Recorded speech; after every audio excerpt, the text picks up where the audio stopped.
The map shows an empty desert, but the satellite sees a city. 5 civilizations that were erased from history before the first steam engine ever turned. Not by time, but by something deliberate. Imagine walking into a metropolis where the tea is still warm, but the people have been gone for 1,000 years. From radioactive ruins in the Bronze Age to a city swallowed by the jungle in a single night. The history books call these myths to help you sleep at night, but the soil tells a much darker story. And trust me, number 5 isn't just a lost city, it's a warning we're still ignoring today. Number 1, the city that melted, Mohenjo-Daro. Imagine a city with a grid system more organized than modern Manhattan.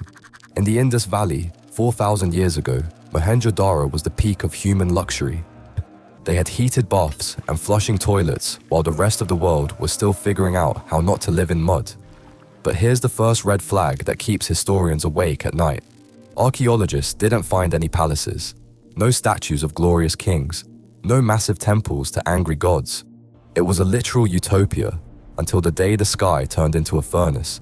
When the city was finally unearthed in 1922, the excavators didn't find a battleground. They found a crime scene. Dozens of skeletons were scattered in the streets, some lying face down, others holding hands as if they knew the end was a split second away. They weren't buried, they were stopped in their tracks, and then the scientists brought out the Geiger counters. The radiation levels in certain sectors of the city were 10 times higher than what you'd find at Ground Zero in Hiroshima. The walls didn't just crumble, they melted. The rocks had turned to glass, a process called vitrification. To achieve that, you need temperatures exceeding 1,500 degrees Celsius. There was no volcano nearby, no evidence of an asteroid, just a sudden, blinding flash that turned a thriving metropolis into a radioactive graveyard in a heartbeat. The official textbooks say it was environmental collapse, because apparently the weather can turn a human being into a permanent shadow on a brick wall. History tells us the Bronze Age was primitive and slow.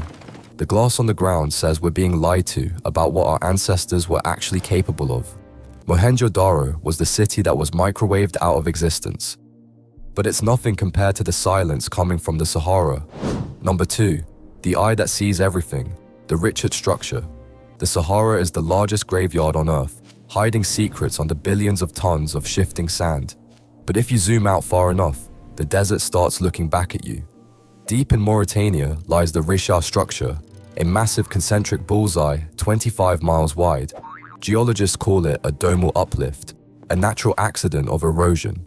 But history has a much more inconvenient name for it, Atlantis.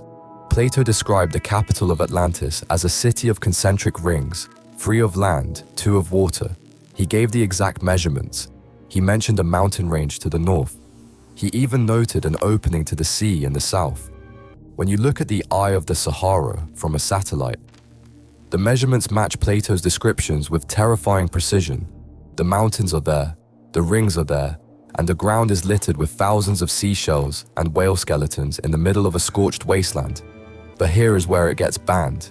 Despite the overwhelming physical evidence, there has never been a full-scale, professional archaeological excavation of the site. Every time a team gets close, the official narrative shuts it down. They tell us it's just a rock formation. Nothing to see here. Why? Because admitting Atlantis was in Africa would mean rewriting every single page of human history. It would mean a global cataclysm wiped a high-tech civilization off the map 12,000 years ago. It's easier to call it a natural anomaly than to admit we are a species with amnesia. The eye is watching. We're waiting for us to stop lying to ourselves. But while the Sahara hides a city in the sun, our next stop hides a city in the sky that shouldn't exist. Number 3, the bunker beneath the basement, Derinkuyu.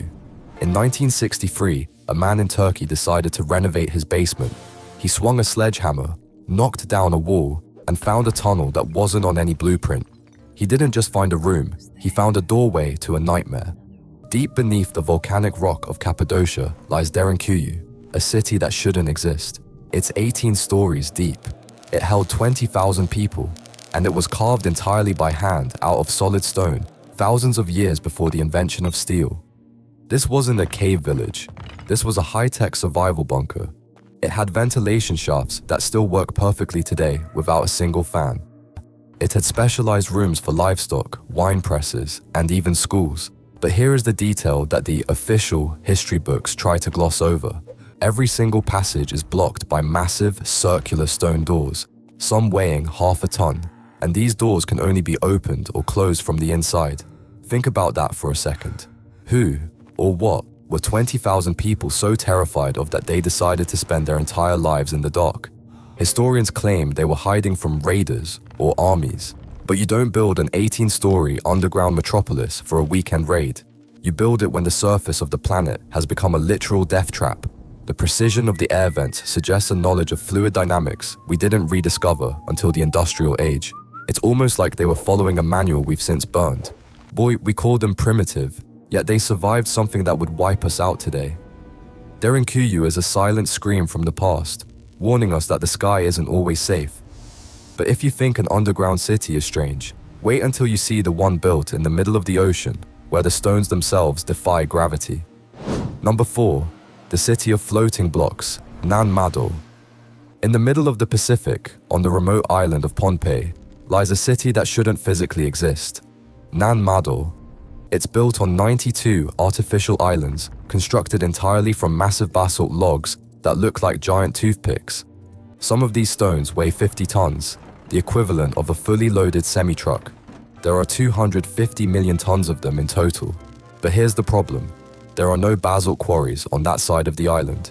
There are no wheels, no pulleys, and no metal tools in the local archaeological record. So how did they move 250 million tons of rock across a jagged coral reef? The official explanation is rafts, but basalt is denser than water. When modern researchers tried to recreate the raft method with a 50-ton stone, it didn't float. It sank like a lead weight, nearly taking the researchers to the bottom of the ocean. The local legend is much weirder. They say 2 powerful sorcerers stood on the shore and sang the stones into place. They claim the blocks literally hovered through the air like ghosts. Irony? Modern engineers still can't explain how the walls are so perfectly aligned without a single drop of mortar. And the mystery gets darker. Divers have reported seeing massive glowing structures deeper underwater, entire cities beneath the city. The Japanese and German explorers who tried to excavate the site in the early 20th century, they all died of mysterious fevers or vanished shortly after touching the sacred stones. The locals refuse to go there after sunset.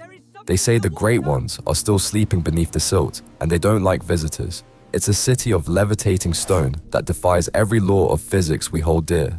But our final stop isn't on an island or in a desert. It's a city that was so powerful, history didn't just forget it, it tried to execute it. Number 5. The empire that was deleted, Grand Tartaria.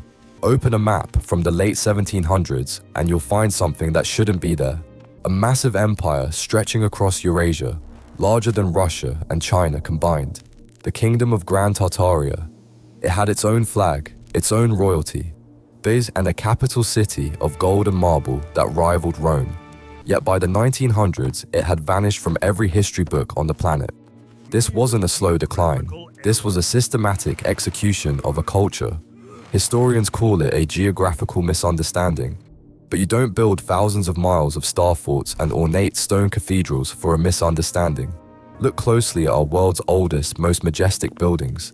The massive stone bases, the windows buried halfway underground, the impossible architecture we can't replicate today.